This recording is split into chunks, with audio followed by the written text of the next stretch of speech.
Welcome to this Friday's special Live at the Nutmeg Tavern live stream.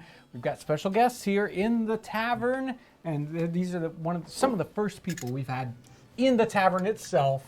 How are you guys enjoying the tavern? We're still sober. I don't know. Well, Ryan isn't behind the bar. So we've got Rick and Hillary Wagner, and you will know them by all the music that you hear on our channel, on the cooking episodes and a lot of other episodes. You're hearing their music underneath there, and they've been on the channel several times. So welcome to the Nutmeg Tavern. Thank you. Thanks for squeezing us in. There we go. I got my nutmeg in my tea. That was a great introduction. Yeah, that was a grating. How long have you guys been playing historical? Now, you've been playing music for forever, right? Because I'm forever old. Yeah, right. But how long have you been doing historical music? I started playing historical music around 1988, 89. Mm-hmm. So however long that is. Yeah, a long time. It depends upon history. I was really heavily involved in early 1900s Southern string band music. Sure. All through the 70s. Okay. So, and then I met Hillary, and she took me back into the even 1700s, right, 1600s. Excellent, excellent. So, you've been doing. You normally play what, bouzouki and sort of guitar-like instruments. Today, though, you've got your Hurdy-Gurdy, yeah. I'm still a relatively novice on this instrument. You know, it's still a learning experience. Well, I enjoy it, even if you are still a novice at it, and you're usually playing. I'm usually playing fiddle, or you'll see me playing hardanger. Today, I'm playing penny whistle as well, and Irish flute. So we got a no lot keys. No keys. Well, you get holes, you get locked out, pretty often. Yeah, it's not a didgeridoo. Are we missing something? No, he's giving me that. Ryan's back here instead of back there. He's kind of giving me signals and stuff. So apparently everything's going all right with the live stream. You guys want to play a couple tunes? Sure, absolutely, yeah, absolutely. Hey, John. Yeah. Go ahead and explain that they can still ask some questions, but we're going to keep all the questions music related to the 18th century or before. Okay, so if you couldn't hear Ryan back there, we're going to stick with kind of music-related questions today. We'll be doing music. There'll be a section here in the middle of the stream that you can, we'll field music questions. So if you've got music questions, pop them into the chat. Kyle will get those. Oh yeah, hey, behind the scenes there are the normal guys working back there. Aaron's back on the console making things happen. Kyle's in the question box. Ryan is overseeing the whole thing with a stick, making sure that I keep at it. And there's there's some donations, but we'll try to get them. We'll get them. It's going to be a little bit of a different show. Yeah, today. we'll get them in the middle. Thank you for everyone donating. Right, super. So you guys want to go ahead and play the tunes? Yeah, we're going to play the first one from our new CD that I think is still a little bit top secret. Yeah, but we'll talk about that later on. The first song is called The Irish Exile. We'll see, if the theme starts to make a hit. This is a solo that Hillary does. Oh, okay. Yeah. Actually, it's not completely solo. On the CD, there's the waves. Right. Yep. So if you guys all go. Thanks to our friends, the Lenos family. Yeah. So.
Thanks, crowd at the Nutmeg Tavern. Yeah, see there back there.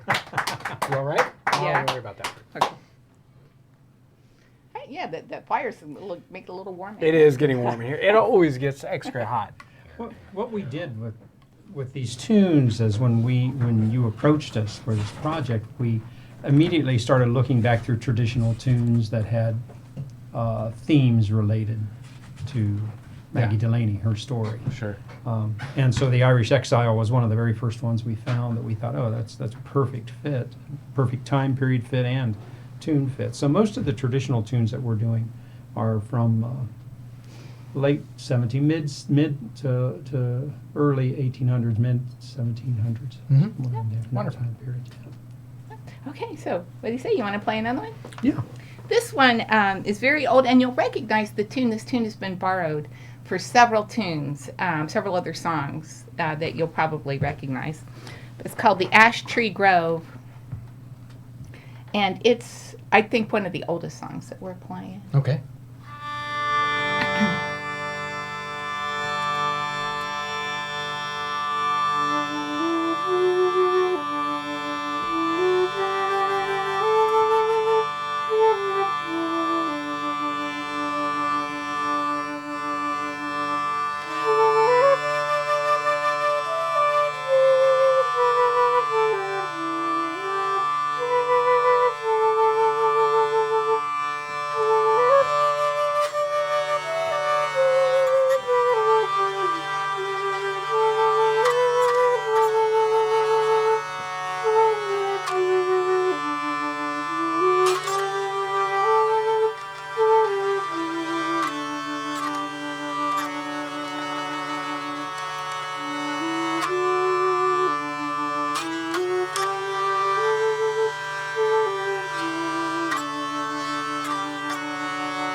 The combination is a fun combination of instruments. Yeah. The Hurdy-Gurdy gives a song, for me, just a sense of timelessness. I can really slow down and speed up. I can take as long as I want on a note and still be present in the song, but I can just hold a note that just strikes me as this is something I want to cling to for a little bit longer. Yeah. And when you do that, just reach over and slap me and wake me up. We're moving on now. Do I have time to get some donations? Yeah, Absolutely. go ahead. Okay. And thanks to everyone You just hold that. for donating. So, first off, we got Chris Pinkerton. He says, thank you guys for what you do. Thank you for donating. Appreciate it. Thanks, Chris. David Dinelli. Thank you. Yeah. What musical instruments were common in the 18th century? We'll come back to that. And then Max are cool. Thank you. Thanks for making Friday really special. JRP in the house. Yeah. So, do we want to get into questions? Yeah, let's go ahead. Let's touch on that question about instruments that were popular in the time period. Sure. And maybe even a good sort of companion question is, what do we think is common today but wasn't popular in the 18th century? That's probably a better question. But what was popular in the 18th century? That double kick drum. Yeah, exactly. Well, fiddle, obviously. The difference between what you would have seen people playing in the 18th century and what we do now is you'll notice that I have not suffered Jettisoned your having breast. to having to play without the Rest. shoulder rest. If you have to play just a short time, I'm okay with that. But I have a fairly long neck, and it's just a lot easier to hold the fiddle up. The other thing that most fiddlers didn't use, and it came along a little bit later, was a chin rest. Okay. Sometimes you'll find that they've taken this kind of wood and made just a little edge, just a little lip along here to keep it from sliding out from under you. But if you look at really old violins, a lot of times you'll see, like here, I don't know if you can see it very well, you can see where there's a lighter kind of a stain from where we grab our instrument. On very old instruments, you'll see a big stain right here where the player would sweat on the wood. You'll see it along this edge and on the bottom.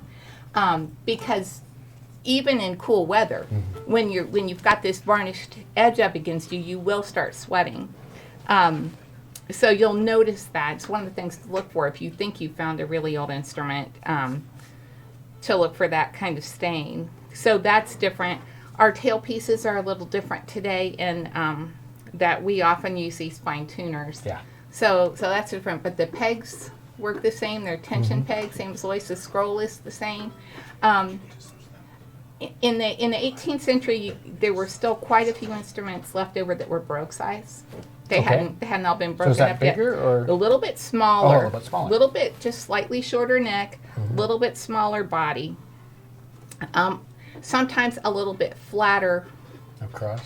bridge, because the bows Right. changed, and it was kind of a gradual change. But they started out a bit shorter than this, and they had more like a bow and arrow, and you would adjust the tension by pushing on the hair with your thumb. And they did later, at least the Baroque bow that I have has a screw, and I bet you that they all did.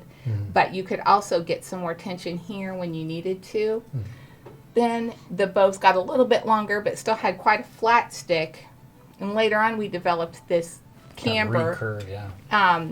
and that gave us more strength for a longer bow.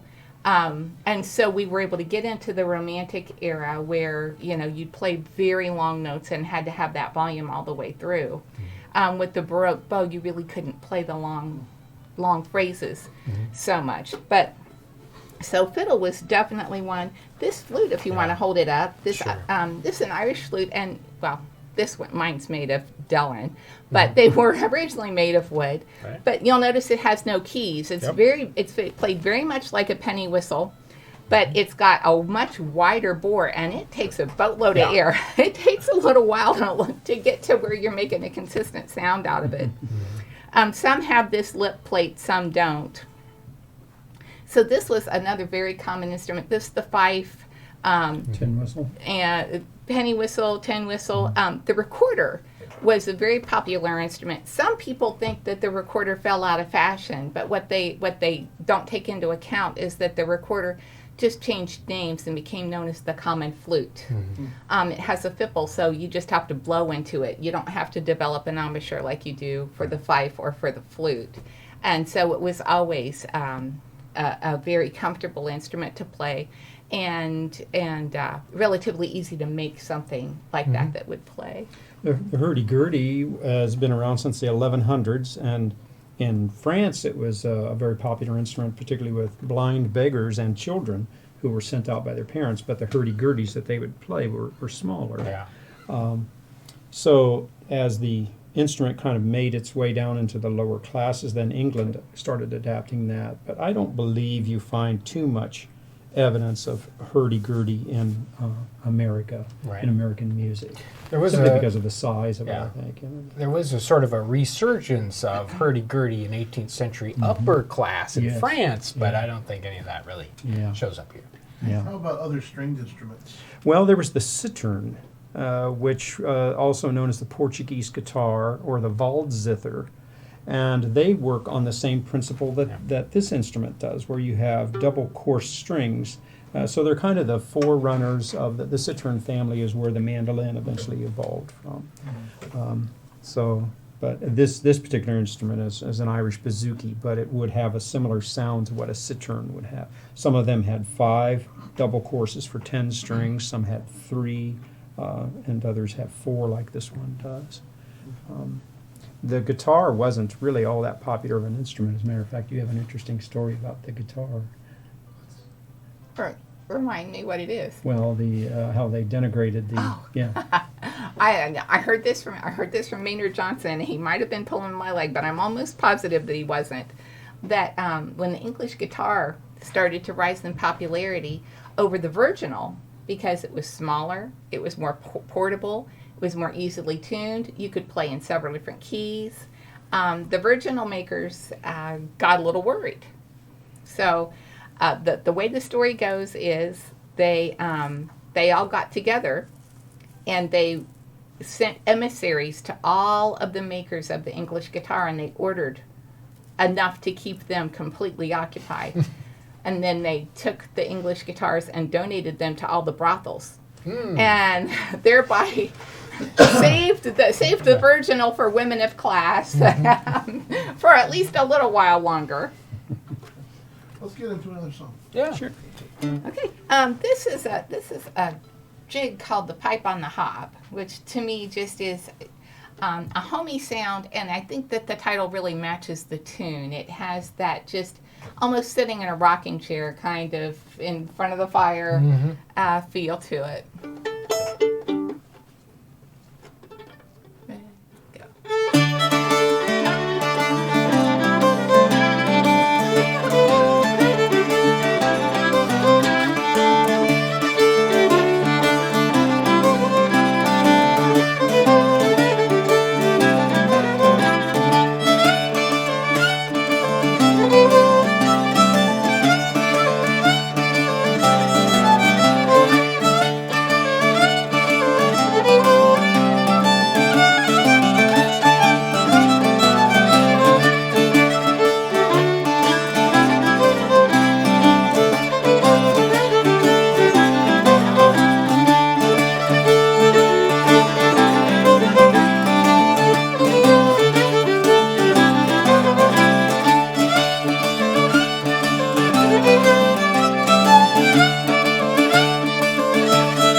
One more. You want us to go one more? One more song. Okay. Sure.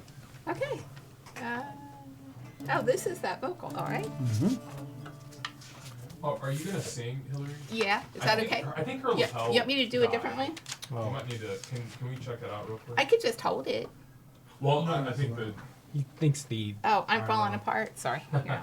Let's check the machine here. I might it have did. been leaning on it. Yeah, maybe it closed. It fell off. Sorry. Oh, no problem. I'll do a donation while we wait, real quick. Okay. Okay, I'm gonna just. Keltoid 5, thank you so much. And then Schubert 1776, thank you. Thanks everyone. Okay, let's test her mic. C minor. C. There we go. There we go. Oh, Yeah. yes. Okay. We're good. Good. All right.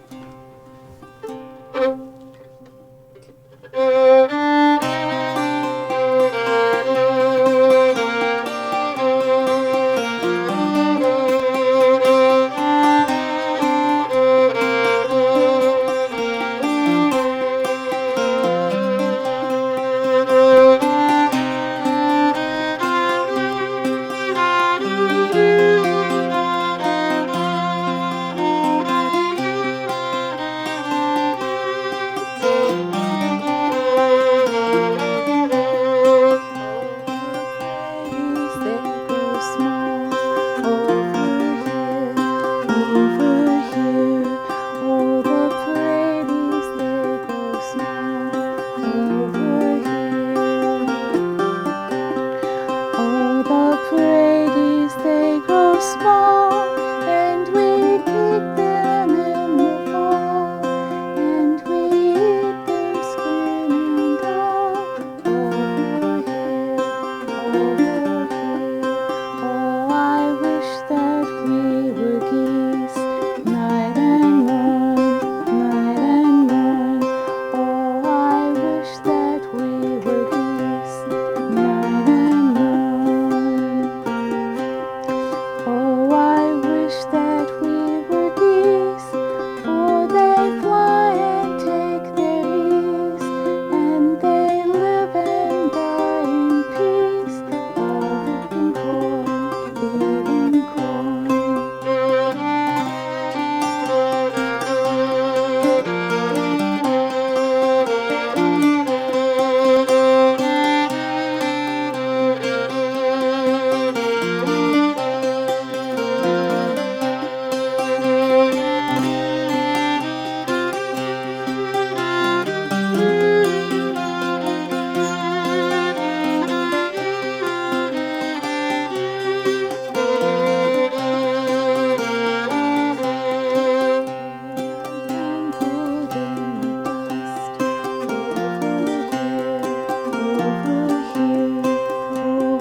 Trampled in the dust. Over here, we're trampled in the dust. But the Lord in whom we trust will give us crumble crust.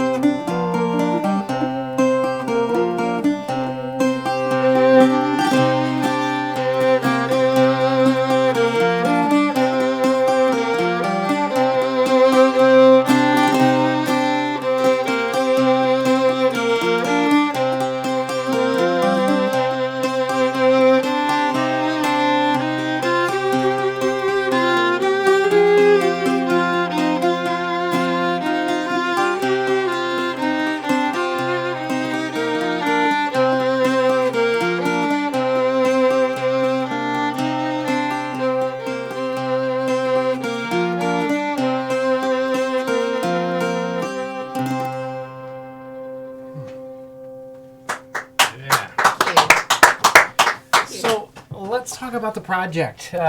All these songs are actually from an album that you guys put together, music that you put together for a special project. So if you were watching Wednesday's video, we had the interview with Carol, where she talked about her Maggie character.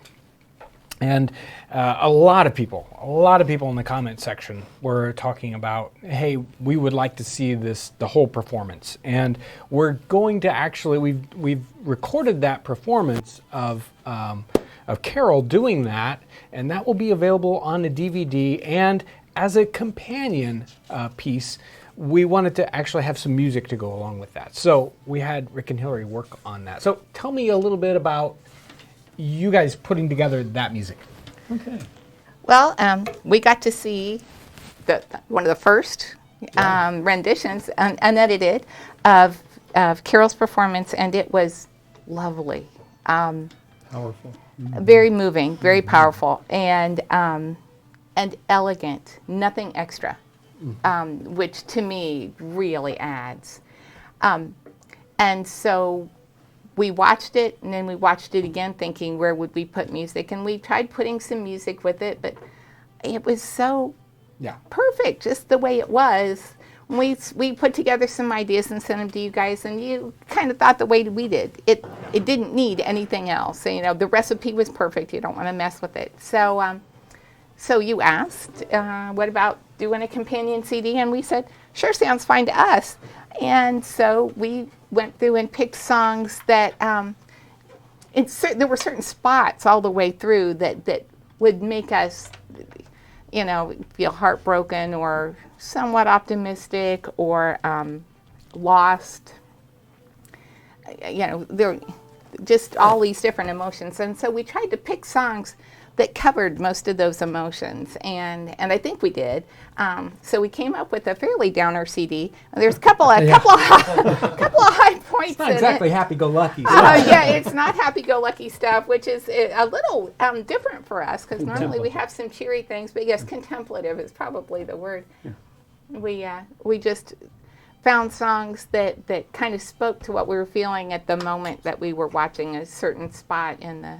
So in the film. songs are mostly from 18th, 19th century, and Yes. from that culture, from Irish culture. Yes. And then you have some pieces that you wrote specifically for it. Two pieces that we wrote, right.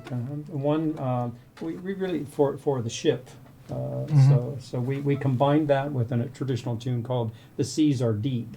And you're going to be playing Hurdy-Gurdy on that. So that's our new premiere today. Yeah. John playing Hurdy-Gurdy. His maiden voyage on that. So what we've done is we've put together the DVD and the CD together in a single package, and they'll be available. They are available for pre-order right now. There's a link down in the description section, so you can go and take a look at that.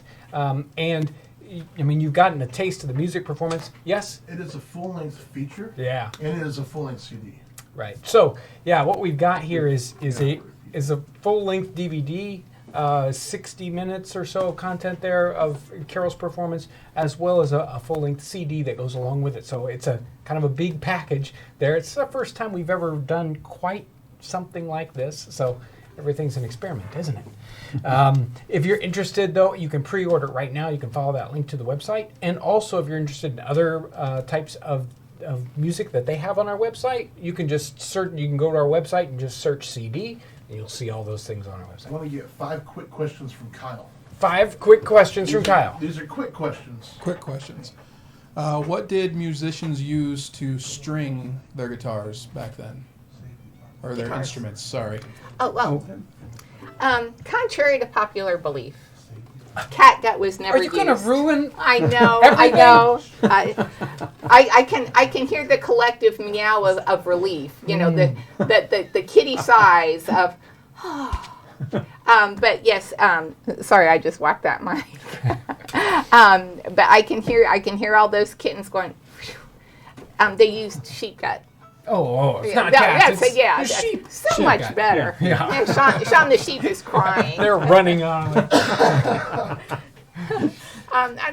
Did they use that for guitar strings? Yeah, Too? well, absolutely. There we go. So gut strings. Where do you find your historical music at? Several places. You know, my first go-to is usually O'Neill's.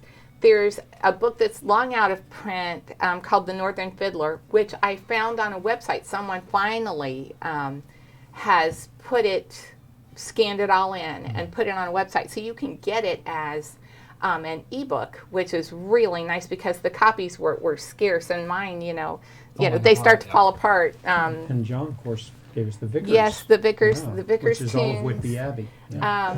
And journals. There's a Captain Bush journal of early tunes that were played in early America.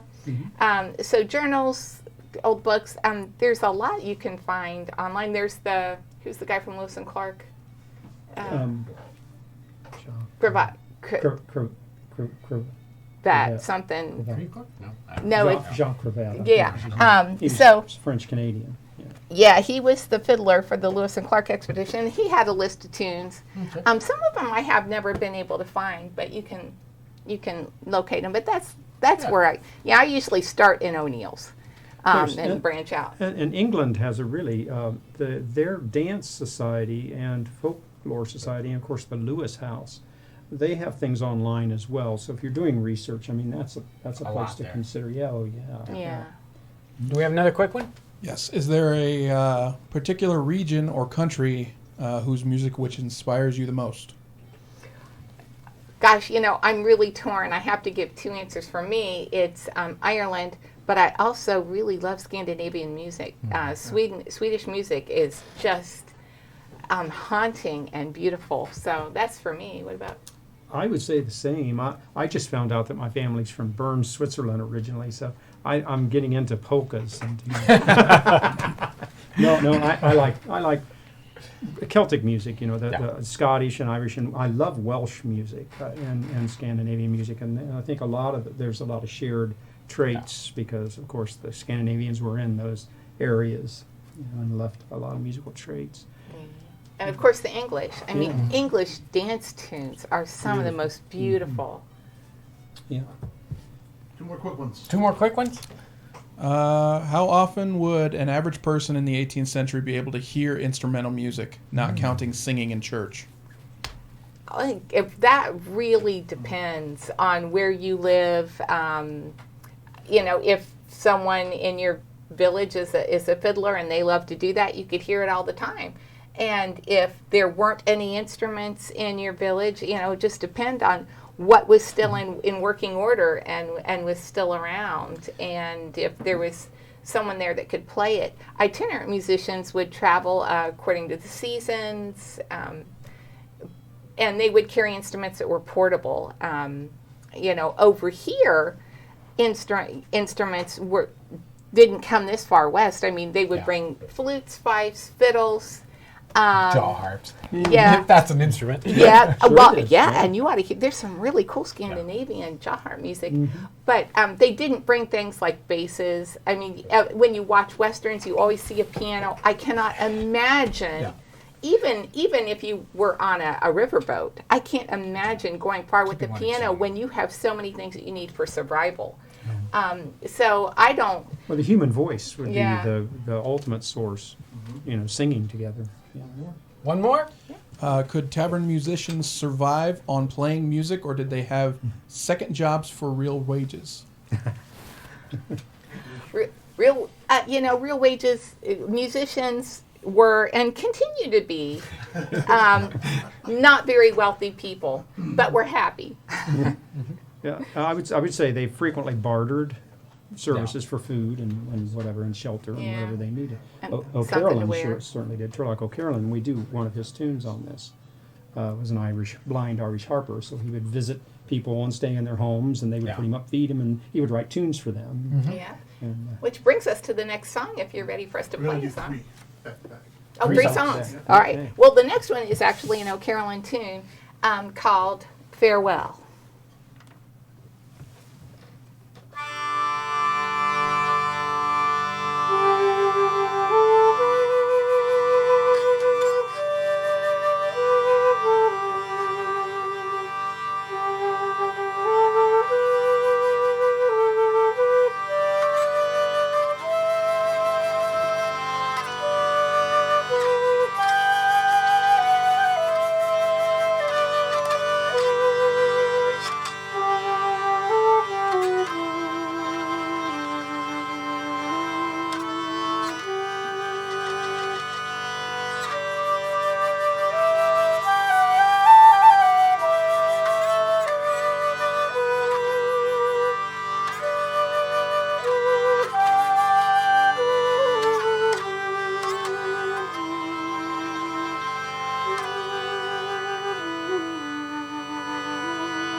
When we play that one, I really kind of have that. Can you hold that? Oh, yes. I kind of have that feeling of like the American Wake, what they would that would be held in a family when someone was going off to America and they knew they'd probably never see him again.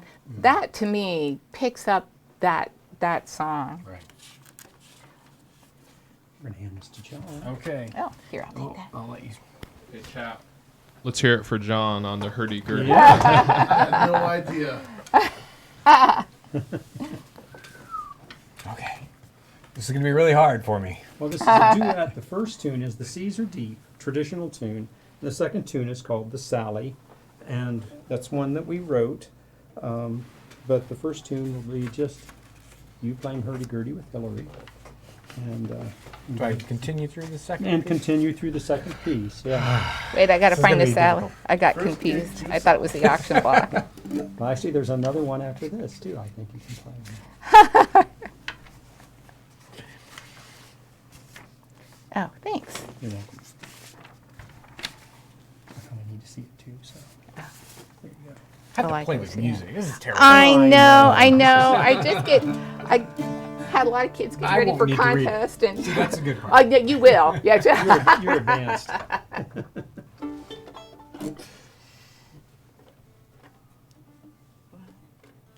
you doing? C, Oh, C, C, You start off all on your own.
I'm sorry. Thank you. Nice, John. Oh, yeah. Hey, your maiden voyage on the Hurdy-Gurdy Hurdy-Gurdy. solo. Yeah. So we're gonna show a clip of the Maggie. Okay. Wonderful. Aaron's going to show a clip of the Maggie piece so you can see what's going on with that. What section is this? It's This is kind of last minute. It's something from last week. It's just her speaking. It's early in the story. Okay. So here we go. Wonderful. Oh, Robbie and I didn't know what we were going to do. We were at the end of ourselves. And then that day comes, when he comes back from town early one day. And oh, he's all in a grand way. You see, he's found a man, he says, a man who's an agent for a ship that's docked at Derry. It's going to the colonies and it's taking on passengers. And they'll take us too, and give us food besides, if we'll just make a mark on the paper, you see, that says we work for 4 years to pay off the passage. Work for 4 years, I says to him. And then what? Why, Maggie, says he, we'll be free. Ho, says I, free will we? Free to do what? To starve like we're starving over here? No, Robbie, we'll stay here in Ireland and do that. Nil, Maggie, he says, it's not like that. You see, over there, the land is free. It's free, Maggie. And when we get free, we'll go get some of that land and make a place and a home that no one can ever take away from us again. We're back. Hopefully you got to see that. You've enjoyed that little piece. It's just a tiny little piece of this very long form, really, really interesting, kind of gut-wrenching and everything. It's quite a story that Carol's put together, the Maggie story. Again, it's a DVD, full length. It goes along with a full-length CD. Those are available as a pre-sale item. They're purchasable right now. Go check out the link. It's down in the description section, so you can go check that out. Now, do we have one or two? I've got two questions. Two questions. Okay. Rick or Hillary, can you recommend a good piece for someone new to historical music and for them to learn? My daughter is pretty sharp piano player and would love to introduce her to folk type music. So on piano, maybe like a slow hornpipe or a reel. La Belle Catherine is certainly a very catchy tune, and it's not too terribly notey. What's Mickey Julian Bubblegum called? Bill Sullivan's is another that's not too terribly notey. And you can find those. I don't know where else you can find them, but I know you can find them in Mel Bay's The Complete Irish Fiddler. And they have chords in there. So if she can improv her chords with that, There we go. that would be good. Also O'Carolan pieces. Turlock O'Carolan. Yeah, there's a lot of harp music. Irish harp music works nicely on piano. How did they tune their instruments in common practice?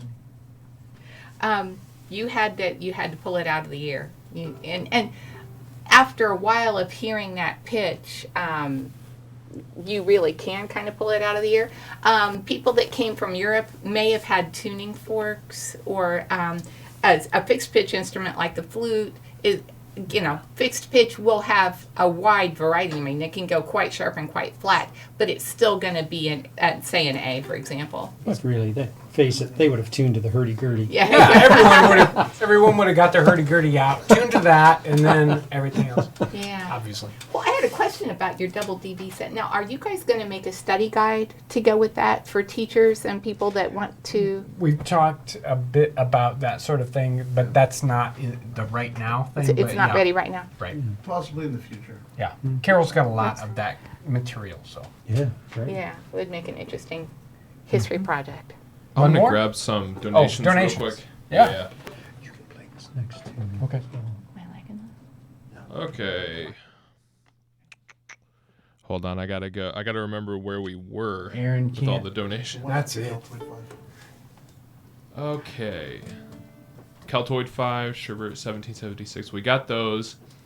Snazzy Butterfly. Thank you. Fun name. Thank you. How popular was the dulcimer in the 18th century? Another one from Schubert 1776. Sorry for the low donation the first time. I just figured out how to use this. Hey, no problem. Thank you. Internet Persona. Thank you. Lousy. We are having a dance party to JRP. Thank you for the wonderful. Okay. Thank you. Thank you. Keltoid 5. Thank you. Logan C. Thank you. Love the music and really love the hurdy-gurdy. I'm glad to see these videos becoming very popular. Thank you for all this information that you are helping bring to light. Thanks, everyone. Yeah, thank you, everyone. So what was popularity the- of the hammered dulcimer? Well, I think, Or the didn't he just say dulcimer. dulcimer? Yes. Dulcimer. Dulcimer. Well, But you're right, actually. The lap dulcimer wouldn't have been around. There would have been psaltery. There also would have been some other instruments. They said Zithers? mountain Zithers, or right. hammer. Yeah, Right. Yeah. hammered dulcimers were known as lumberjack pianos. So they were favored a lot, in northern climes where people would want a piano sounding like instrument. So the lumberjack camps would frequently have one, and someone would bang one out for pleasure there. But it's not something you'd tote around easily. But zithers, the small Yes. zithers and things Oh, like that, were yeah. German, and Yeah. they had those little simple Sure. instruments. Yeah. Psalteries Yeah. definitely would have been very popular. I haven't read it, but it wouldn't surprise me to find out that people could fairly easily make their own hammer dulcimer kind of instrument once they got to where they were going. Right. Because, It's a box with They- strings yeah. stuck on it. they took what they needed to survive. And then once you were surviving, living started Yeah. to seem a little bit more important. Yep. The cymbalum would have We're going to do been. another 3. Okay. 3 tunes. Well, we talked about O'Carolyn before, and this is another O'Carolyn tune called Blind Mary. John will start us off. Oh, I'll start us off again. Yeah. All right. Everyone starts and tunes to the hurdy-gurdy. yeah. Here we go. That's so soulful.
Thanks, guys. Now we're going to go to the second of the tunes that we wrote, especially for this, called The Auction Block. What key is this in? D minor. D minor, okay. Yeah, D minor. Neither of us can really see this very well. You know, you think, I don't wear those glasses very often. I hate to put new lenses in them, and then the day comes. Everything's fuzzy. Sorry, guys. Okay. You're still. Oh, it died on you again. It's all right. I keep turning it off. Sorry. Okay. It's okay. That's all right. There we go. Okay. All right. Technical. Ready.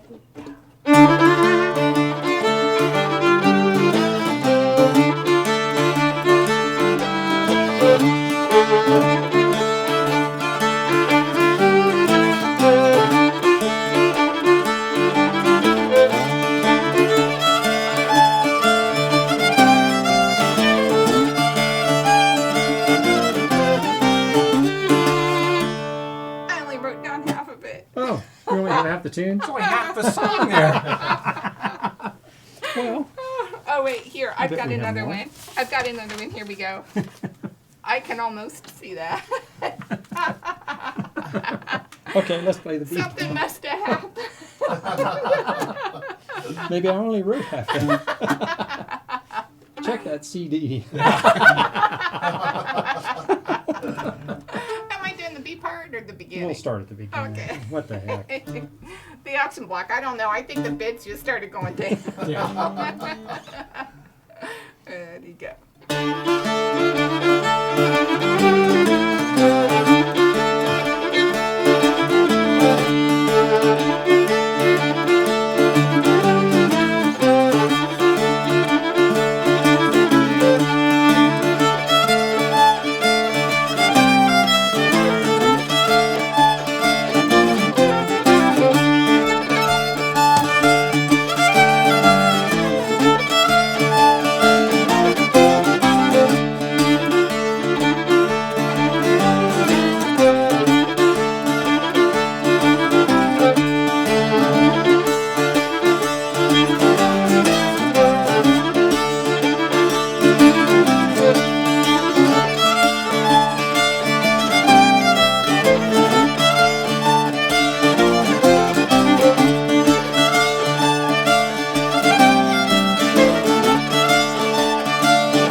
That's the whole tune.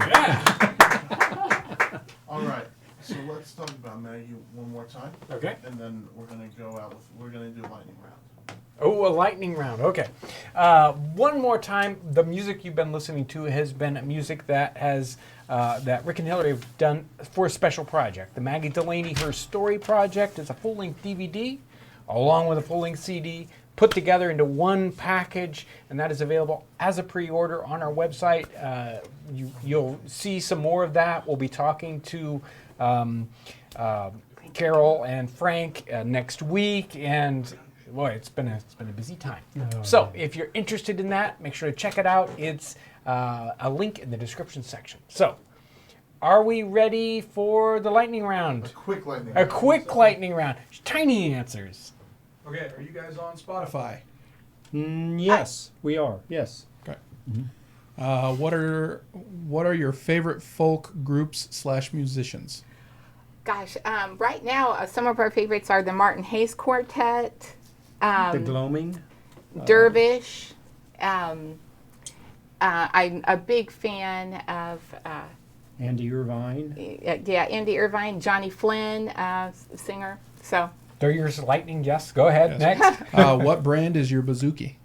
This is a Trinity College, but I have Phil Crump making a bouzouki for me that'll be ready in April, and he's a master maker, so I'm excited And you to just get can't that. wait. I can't Love wait. that. What does the hurdy-gurdy sound like when you spin it really fast? Give it a spin. Show them. It just keeps getting louder. Put the trumpet on. Oh boy. Which you don't have to. Here, just now spin it quick. Okay. What?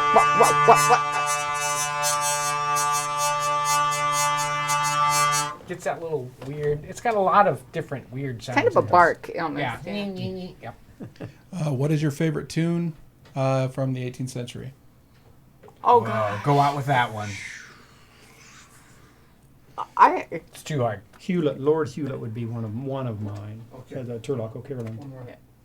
All right.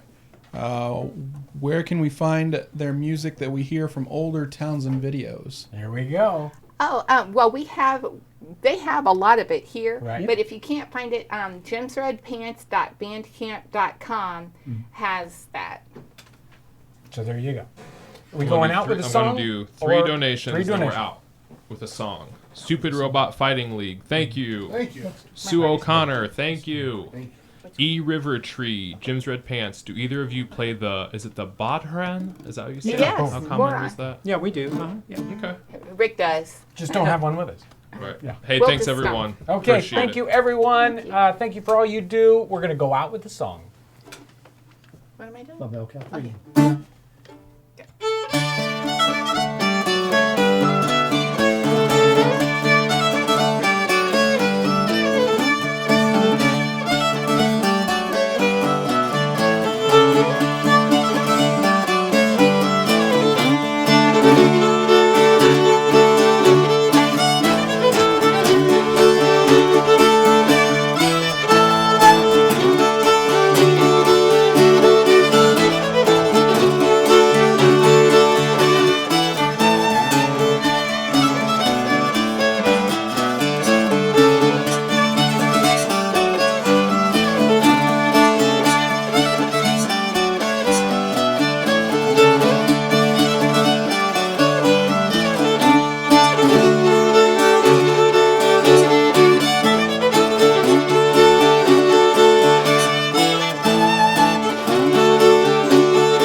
Thank you guys, and we'll see you next week. Thank you so much.